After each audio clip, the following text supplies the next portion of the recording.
The Brexit trade talks and negotiations are getting quite juicy now. We are getting close to the deadline. Both sides have to get their act together. Now, what's happened is that during the second phase, well, since we left the EU as a member end of January, the UK government did get their act together. The European Union became divided. Somehow these roles were reversed because during the first phase for the withdrawal agreement negotiations, the UK government was a mess. And Michel Barnier was very united with the whole team. So things have completely changed now. Now, ever since obviously we left as a member, for these trade talks, the European Union had been coming up with some weird demands, and David Frost, who's the chief negotiator from the UK government, has been saying no. I think he's been losing his patience because Boris Johnson has now sent David Frost to send this statement directly to Michel Barnier, addressing him in a very sassy way. This is actually absolutely amazing. So I'm going to show you the statement. So he's addressing Michel Barnier. He says that you claim that we are being offered a future relationship of unprecedented depth. As I have set out, this is not obvious on the basis of evidence we have so far.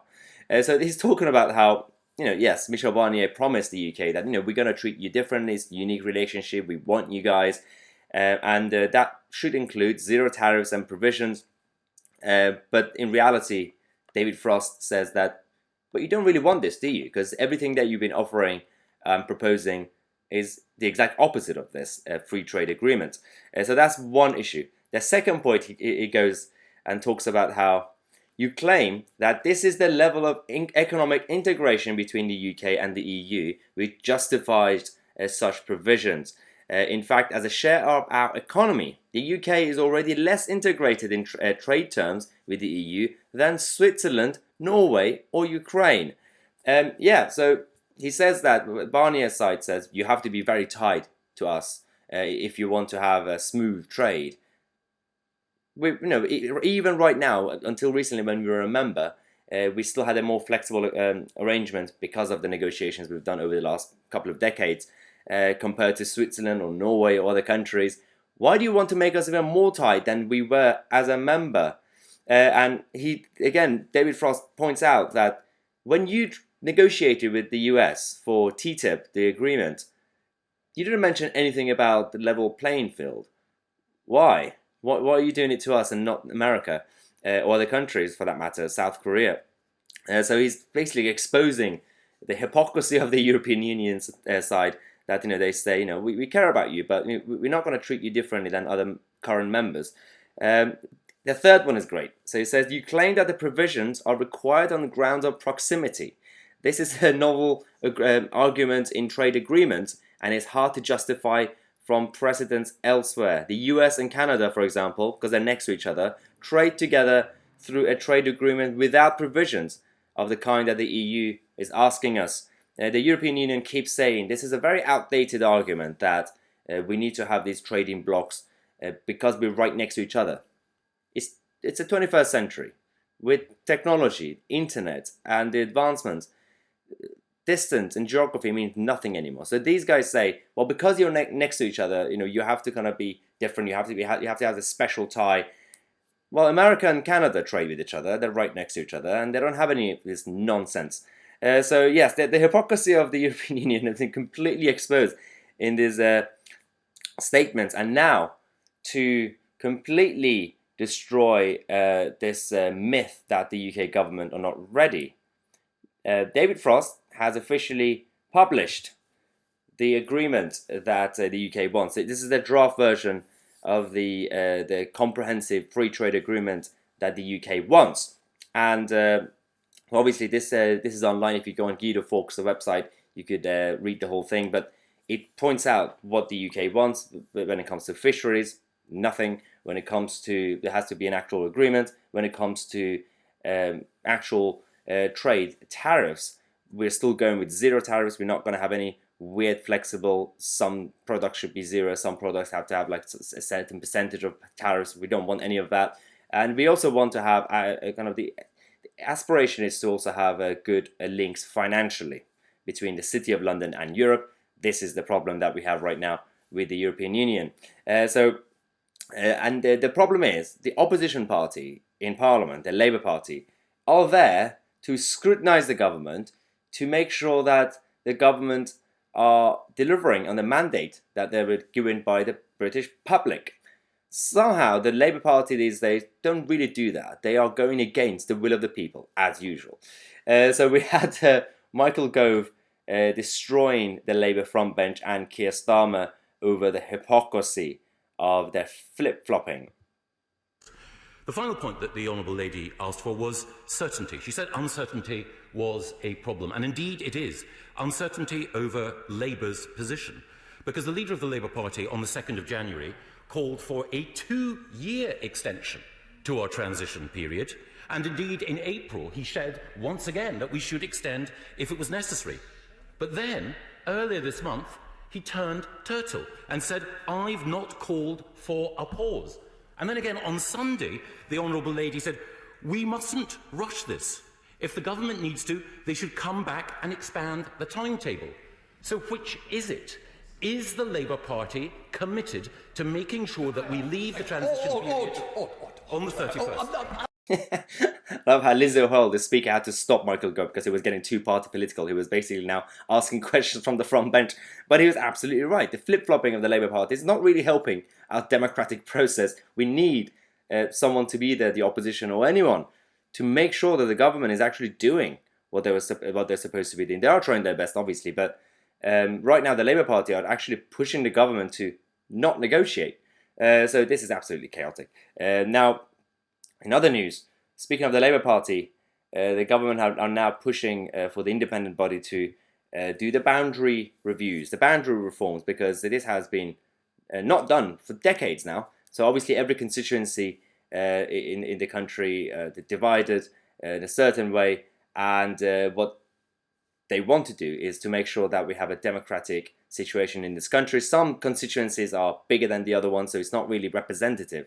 And this was supposed to be done years ago. It's just been delayed and delayed, and this will be done independently. The government have confirmed that they don't want to reduce the number of the seats, which I'm not really happy about. They should have done it. It's 650 now, and I prefer if you make the size a lot smaller than it is. But they want to keep the size, but they want to make sure that each constituency is equal to the others.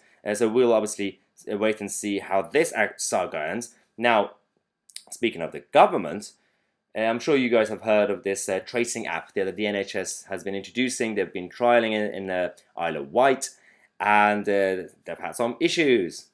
Surprise, surprise. They found some security flaws. I mean, is anyone surprised that a government-based project failed?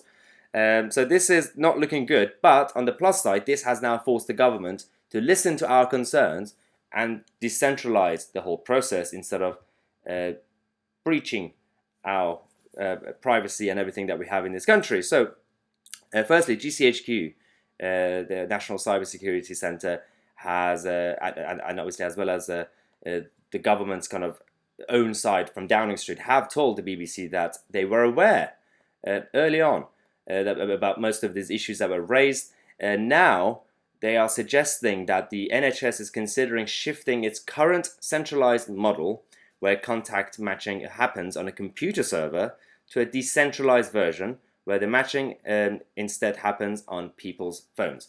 Good. That's good. So otherwise, I know this is still going to be a voluntary thing, so don't worry, the state is not going to force you to do this, which is fine, because if it was going to be mandatory, then no. Say no to anything that's mandatory. But voluntary is fine. And we are already giving our data to a lot of other companies and websites, from Google, Facebook and everything else.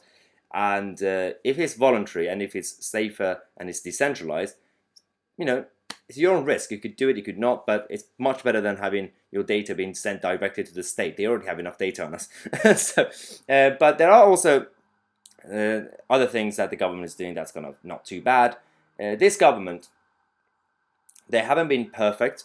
No one is perfect in terms of dealing with this issue. It's been a bit of a mess, but they're trying their best. One individual person who's been pretty impressive is Rishi Sunak as Chancellor. He's realised that the public mood is to get more support from the government. Obviously, as a libertarian-leaning person myself, I'm not really in favor, but this is what the public wants, so absolutely fine. Businesses, especially small businesses, have been supported. Again, hasn't been a perfect situation. Not everybody can instantly get help.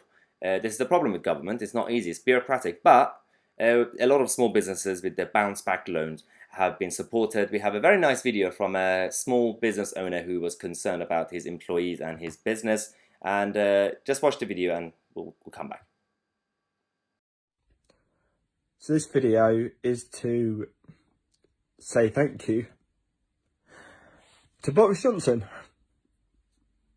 and our Tory government.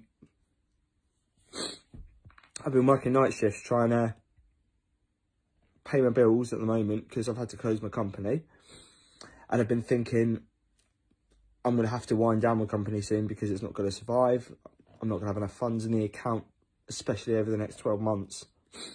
So I've called up someone in the government and said, what do I need to do now to kind of write this off as a loss, this company? And he said, you've got no need to. Go online to the Barclays website, who you're with, and get a bounce back loan. You will not be personally guaranteed for it. In case it does go under, then we will not take your home off you. And I've told them I don't have time to do this application. It took me a month to do my overdraft extension by just a couple of grand. He said, go on there and do it. Have a go. It's taken me 5 minutes. 5 minutes. It's been approved straight away, and I have the money in the bank account for the business tomorrow. If anyone says our Tory government is shit, you've got no idea. No idea what other countries are going through compared to us. Never have I known in my lifetime, in my mum's lifetime, or in my grandmother's lifetime, any government that has helped small businesses as much as this one. Thank you, Boris Johnson, and thank you, Conservative government, for helping me and keeping my staff on board. You have saved this. Well, this is my message to the people who are more tribalist. Whether you're pro-Boris or anti-Boris, whether you're pro-Trump or anti-Trump, pro-Starmer or anti-Starmer, we should stop doing that. But what I always do is try to be objective. And some people get angry on this channel if they are very, very pro-Boris. When I criticize Boris Johnson's government, they attack me. How dare you? Do not attack our prophet. And then when I support Boris Johnson, the anti-Boris side say, how dare you? He's a bit of a wet fish. I go with the reality that, if someone does something good, you support it. If they do something bad, criticize. That's all it is. Just be objective. Nothing to do with tribalism. This is a good part of Rishi Sunak's work. We still have to pay for all this back eventually, but not the loans. Obviously, some businesses will pay back. But the economic side of this argument is a bit tricky because they're going to have to raise taxes, and I'm not really happy about that. But at least they're trying to save the country. In other good news, Tom Moore is now going to be knighted. We're going to be having Sir Tom Moore, who helped raise millions, I think £38 million for the NHS through his charity. So congratulations, Sir Tom Moore, for being knighted. Well, very soon, not yet, obviously. So we've had some good news today. Yeah, nothing actually negative, which is not bad. Impressive. So this is what we have for now. If you obviously want to get more out of this channel, make sure to check out the link in the description to become a member and support us. And if you're new, don't forget to subscribe and click on the notification bell next to it so you get notified. I'm Tousi. I'll see you guys in the next video.